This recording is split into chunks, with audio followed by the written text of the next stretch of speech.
my channel. At nandito naman tayo ngayon para sa isang bagong video. This time, what we will do is to cook garlic butter shrimp with salted egg.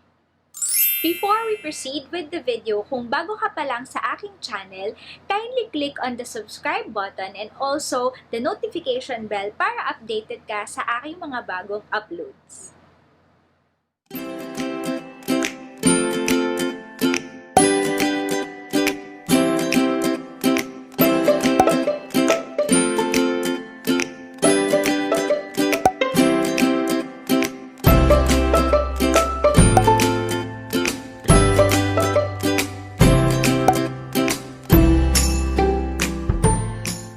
Depende sa inyo kung gaano kadaming garlic yung ilalagay nyo. Kasi ako mahilig talaga ako sa garlic, so dinamihan natin siya.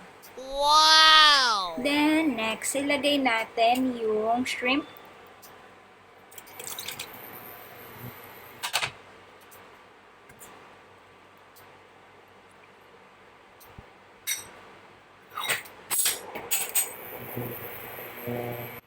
So, antayin natin na maging color orange yung shrimp.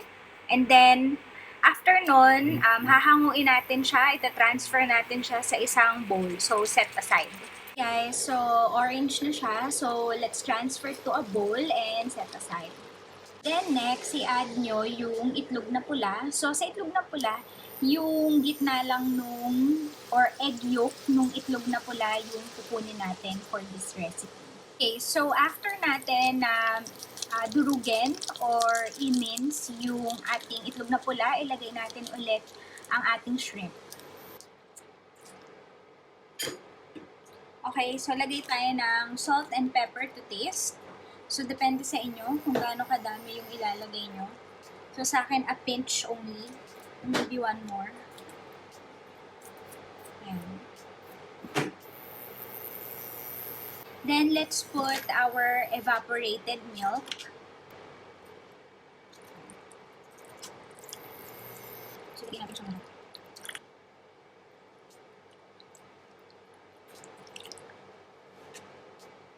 Then, mix.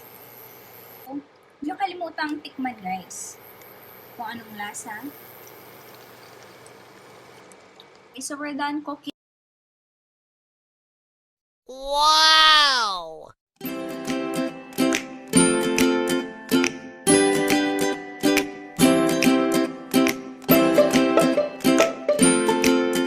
Finished product.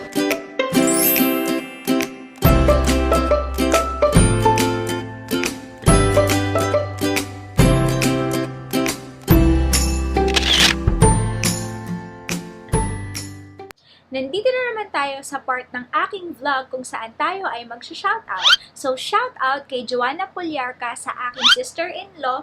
Also, shoutout sa aking kapatid. Happy birthday, June Pancrudo. And also to my classmate noong elementary, J.S. Made.